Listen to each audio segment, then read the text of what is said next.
Salut les fans du FC Barcelone, salut les fans du football, j'espère que vous allez bien aujourd'hui parce que moi je pète la forme. Petite vidéo d'avant-match du choc du Barça face au Benfica à Lisbonne. On est dans l'obligation de gagner ce match aller pour pouvoir avoir une option pour le match retour. La composition du FC Barcelone que moi je suggérerais à Hansi Flick, je vais la donner plus tard. Mais je vais d'abord revenir sur la traditionnelle conférence d'avant-match de Hansi Flick. Alors si c'est que tu es nouveau sur la chaîne, n'hésite surtout pas de t'abonner et de laisser un like, ça fait toujours plaisir. Le FC Barcelone se déplace du côté de Lisbonne, comptant pour les matchs aller des huitièmes de finale de la Ligue des Champions. La première journée s'est tenue hier avec des scores favorables. Le Real de Madrid s'est imposé, ça c'est le résultat qui m'importe, avec un match plutôt serré, j'avoue. Mais bon, ce n'est pas le sujet de la vidéo. Ici, on va uniquement parler de Hansi Flick et du 11 que je pourrais le suggérer pour ce choc face au Benfica. On va d'abord revenir sur certaines de ses paroles. Je vais essayer de formuler cela à ma façon. Il a dit que le Benfica est une très bonne équipe qui joue aussi très bien en transition rapide.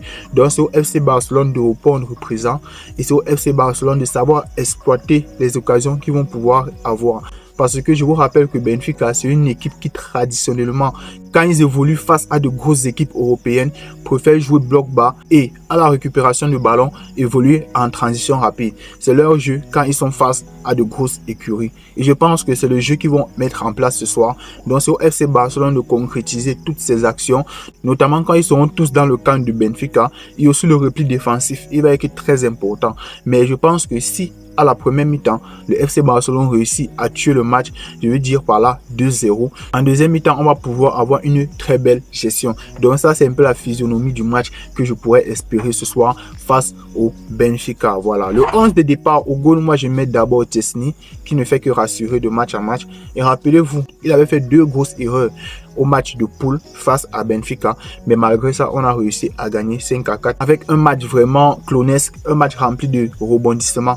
Mais aujourd'hui j'ose espérer qu'ils ont retenu des leçons, notamment avec l'alignement de la défense, parce que c'est là que le Benfica nous a fait le plus mal. Araujo était là, il ne maîtrisait pas encore le piège du hors-jeu, mais aujourd'hui vous pouvez nettement remarquer que Araujo s'est amélioré dans ce domaine, donc on peut compter sur lui. En parlant même des défenseurs, on va aligner Inigo Martinez et Pau Kubasi. Le piège du hors-jeu va être impeccable. Les deux maîtrisent parfaitement la tactique mise en place par Hansi Flick et je pourrais même encore rajouter le jeu balle au pied qui est excellent de la part des deux joueurs. Donc en défense centrale, les deux Espagnols auront la lourde tâche d'assurer le clean sheet pour le FC Barcelone. Latéral droit, je mets Koundé qui doit se réveiller. C'est vrai qu'il enchaîne beaucoup de matchs et ça, vous l'avez peut-être constaté. Mais aujourd'hui, c'est un match où il ne doit pas faiblir parce que Koundé, c'est un joueur qui parfois a des baisses de régime. C'est un joueur parfois, il n'est pas sérieux à certaines phases de jeu. Il perd des ballons, tu ne comprends même pas comment cela s'est produit. Donc aujourd'hui, il doit être sérieux du début à la fin. Parce que je pense que Hansi Flick va le titulariser de la première à la 90e minute. Comme latéral gauche, il n'a même pas joué le précédent match face au Real Sociedad.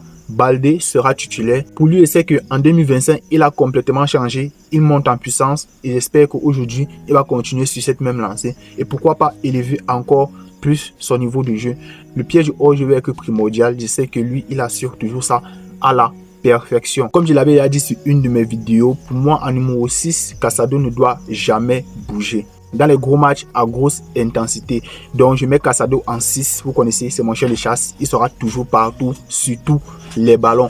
Et en 8, je mets Frenkie de Jong qui est là pour la possession, pour la conservation et pour distiller les passes clés, les passes qui sont bénéfiques au jeu. En numéro 10, on va mettre Pedri qui va pouvoir assurer ce poste, bien que ce ne soit pas le poste où il est le plus à l'aise, mais il n'a pas trop le choix parce qu'on veut un équilibre entre le milieu et la défense. Et celui qui va faire le lien entre le milieu de terrain et l'attaque, c'est bel et bien Pedri. Donc aujourd'hui, ça ne chauffe pas. Je sais qu'il va faire un très bon match. En attaque, on va mettre Robert Lewandowski, Monsieur Timberland, celui qui a besoin de 10 occasions pour mettre un but. Donc aujourd'hui, j'espère au moins un doublé de Lewandowski. Je sais qu'il en est capable de réaliser cet espoir.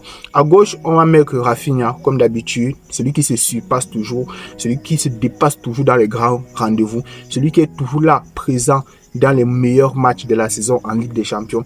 Il a déjà prouvé plusieurs fois depuis le début de la phase de poule de la Ligue des Champions. Donc aujourd'hui, j'espère qu'il va pondre une masterclass. J'espère qu'il sera constant. J'espère qu'il va répondre présent à l'appel. Et du côté droit, on termine avec le meilleur jeune joueur du monde, Lamine Yamal sur le haut de ses 17 ans. J'espère qu'aujourd'hui il va faire du sale à la défense du Benfica. Qu'aujourd'hui ils vont pas le laisser même respirer. Je pense qu'ils vont mettre 2 joueurs sur lui. Donc c'est à Lamine Yamal de trouver cette stratégie-là pour pouvoir s'éloigner du pressing des joueurs, des défenseurs du Benfica. Voilà, ça c'est mon 11 de départ que je pourrais suggérer à Hansi Flick. Je pense que c'est assez équilibré, que ce soit de la défense, surtout au milieu de terrain, il y a de la combativité. En remplaçant à la deuxième période, si le match est déjà plié ou si le match a besoin d'un joueur pour la conservation, je sors Casado, je remets Frenkie de Jong à 6, je fais descendre Pedri en numéro 8 et je mets Olmo en numéro 10 pour pouvoir trouver les failles. Parce que je pense que le match sera assez fermé du côté de Benfica. Ils vont vouloir obtenir un score favorable à domicile pour pouvoir se battre et obtenir la qualification à Mondrian. Donc c'est un peu ça que je pense qu'ils vont faire. Voilà. Et il y a une information aussi qui est sortie selon laquelle Di Maria il ne sera pas là. C'est toujours une bonne nouvelle parce que c'est un joueur chiant. Il peut toujours faire mal au FC Barcelone. Donc le simple fait qu'il ne soit pas là, ça nous fait vraiment plaisir. Voilà, donc c'est mon 11 de départ que je voulais vous donner comme ça. On se retrouve après le match pour le débrief final. J'espère que vous avez aimé la vidéo et donnez-moi un peu vos avis en commentaire sur le 11 que vous pourriez suggérer à Hansi Flick pour ce match. On se retrouve pour le débrief final. Ciao.